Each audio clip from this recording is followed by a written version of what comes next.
महत्त्वाचं आहे. ज्यांना आणि इकडं आहे ती जलनेती, म्हणजे या नाकाला पाणी लावलं तर या नाकाने बाहेर सोडला जातो. ज्यामुळे सायनेटिक प्रॉब्लेम आहे, डस्ट ॲलर्जी आहे, सायनेटिक प्रॉब्लेम आहे, सारखी सर्दी येते, डस्ट ॲलर्जी आहे, अशा लोकांसाठी दोन्ही क्रिया चांगल्या आहेत. लक्षात आलं? इकडं कोमलताई पण दाखवते.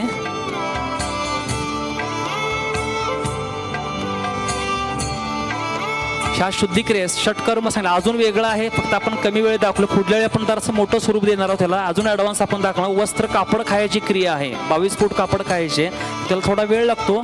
आपण प्रोटोकॉल प्रमाण थोडं असल्यामुळे, वेळेचं बंधन असल्यामुळे काही क्रिया आपण थांबवलेले आहेत, तर त्याही आपण पुढल्या वर्षी आपण दाखवायचा प्रयत्न करूया.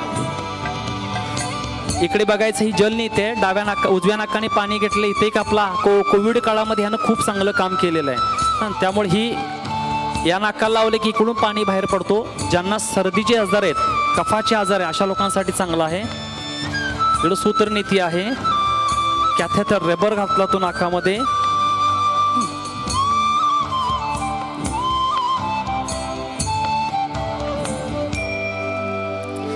अजून एक वस्त्र धोती म्हणून असं कापड असतो.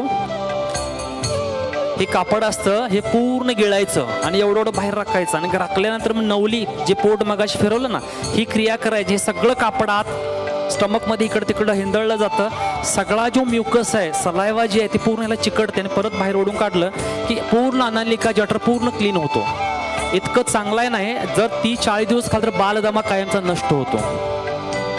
ज्यांना बालदमा आहे तर कंटिन्यू जर खाल्ले 30-40 दिवस तर ह्यानं नष्ट होतं. आणि लंग्स कपॅसिटी सगळ्यात चांगली राहते ना, की बघितलं आपण. काय मला साहेब म्हटले तुमची स्टॅमिना चांगली दिसते, तर त्याचं रिझन हे आहे साहेब, की हे आपण खातोय बरेच काळा. आणि बऱ्याच वेळाने शाईन पण चेहरा होते. ज्यांना काय चिकनं दिसायचं आहे त्याने काय पार्लरला जायचे, कारण हे फक्त खावा, आतनंच क्लीन व्हायचं इतकं की बाहेरनं एकदम सुंदर दिसतं. लक्षात आलं? त्यामुळं वस्त्रधोती सुंदर आहे, आपण हेही शिकवतो. दुसऱ्याने काय दंडधोती म्हणून एक आहे, एक रबर हे पाईप असतो. ज्या काही किसम असतात ज्यांना उलटीच होत नाही, मग त्यांना पाणी पाहिजे आणि जठरातनं पास करायची तोंडातनं, आणि पूर्ण जठरापर्यंत जाते. येते जरा मागं पुढं केले की ह्यातनं एक व्हॅक्युम क्रिएट होणे काय होतं, आलं नाही का होईना, हां, पूर्ण ह्यातनं पाणी बाहेर पडतो. ओके, तर ही कुठले दंडधोती. आणि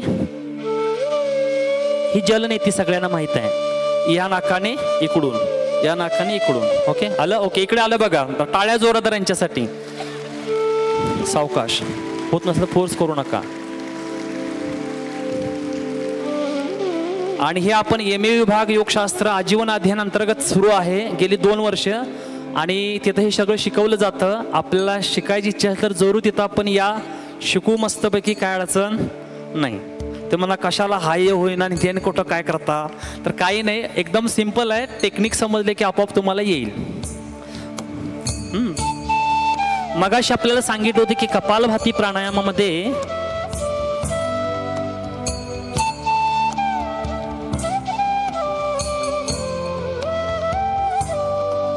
आलं नाही, राहू सोडा, राहू, फोर्स करू नका. कपालभाती प्राणायाम जे मगाशी सांगितलं, दोन्ही नाकाने आपण स्ट्रोक मारले. हा सोपा म्हणजे का केला, ऍक्च्युली हा ग्रंथानुसार नाही आहे. ग्रंथाच्या नियमानुसार डायरेक्ट नाकाने पाणी प्यायचं, तोंडाने बाहेर सोडायचं आहे. डायरेक्ट तोंडाने प्यायचं, नाकाने बाहेर, ही जल कपालभाती याला म्हणतात. हे करायला थोडं डिफिकल्ट आहे, म्हणून शास्त्राने काय केलं, अलीकडल्या काळामध्ये सर्वसामान्य सगळ्यांना करता यावं म्हणून दोन्ही नाकाने. पण मूळ क्रिया ही आहे जी मी आता आपल्याला दाखवणार आहे. मग ही जलनेतीनंतर त्यांच्यासाठी सुविधा केली, कारण नाक आतनं साफ होण्यासाठी मग जलनेती ही जी क्रिया आहे ही नंतर त्यांनी स्टार्ट केली. भांडं घ्या इकडे, जरा भांडं घ्या.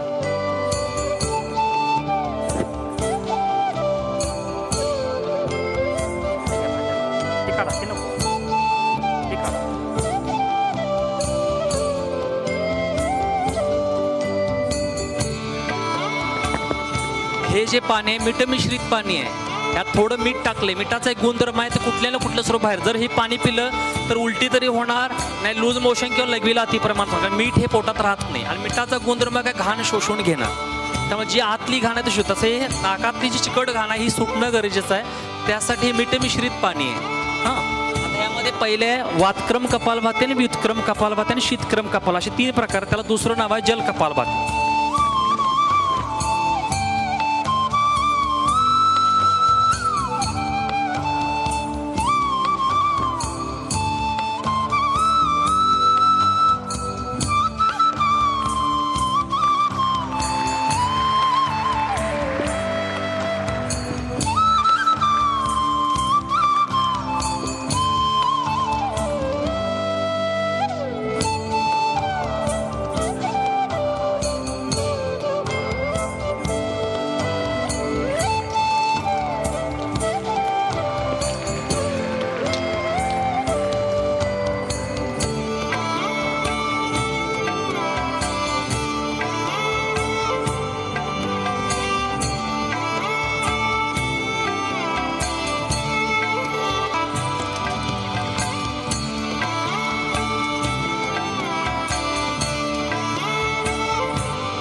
आता हे उलट नाकाने प्यायचं, तोंडाने बाहेर सोडायचं आहे. आता तोंडाने पिलं, नाकाने सोडलं तर पाणी.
ह्या दोन्ही क्रिया झाल्या, अजूनही पाणी आहे.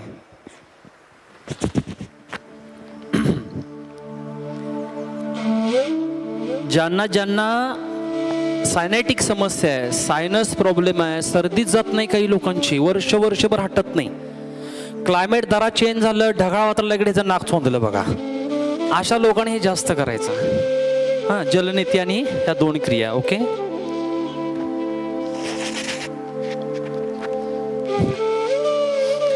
तर ह्या क्रिया ज्या आहेत ह्या आपण योग विभागामार्फत येतं. युनिव्हर्सिटीचा आपला तर योग विभाग मोठा खूप झालेला आहे, काही कोर्सेस आहेत, काही आता आपण ह्याच्यावर पण एक विचार करायचा चालला. आमची रात्री चर्चा चालते गुरुजींची आमची की 12वी नंतर सुद्धा एक डिप्लोमा योगाचा करता येईल का, त्याचा एक सिलेबस तयार करून हा पण एक करता येईल आपल्या, जेणेकरून काही लोक ग्रॅज्युएट कंपनी पण योगा शिकायची इच्छा आहे, अशी काही लोक आहेत ती वंचित आहेत, त्या लोकांनाही बाबा एक 10वी 12वी नंतर करता येईल असं करायचा विचार चाललेला आहे. तर आज सर्वांनाच या आजच्या योग दिनानिमित्त भरपूर शुभेच्छा. यानंतर प्रार्थना होईल आणि मग मॅट द्यायचे आहेत, बरोबर ना? ओके, चला सरळ बसा, डोळे बंद करा, कंबर सरळ, मान सरळ, श्वासावर लक्ष केंद्रित करूया. पूर्ण शरीर शांत करा, स्थिर करा. पुन्हा एकदा श्वास, आपलं जीवन आहे त्या श्वासावरती लक्ष केंद्रित करा.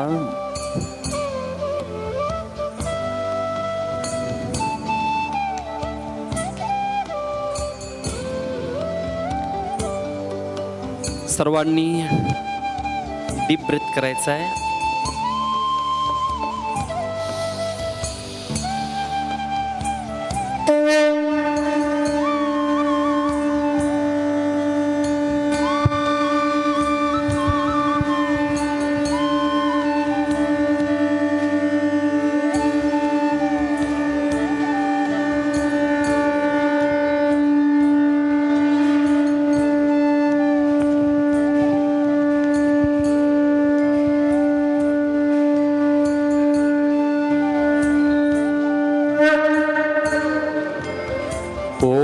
असतो मा सद्गमय, तमसो मा ज्योतिर्गमय, मृत्यो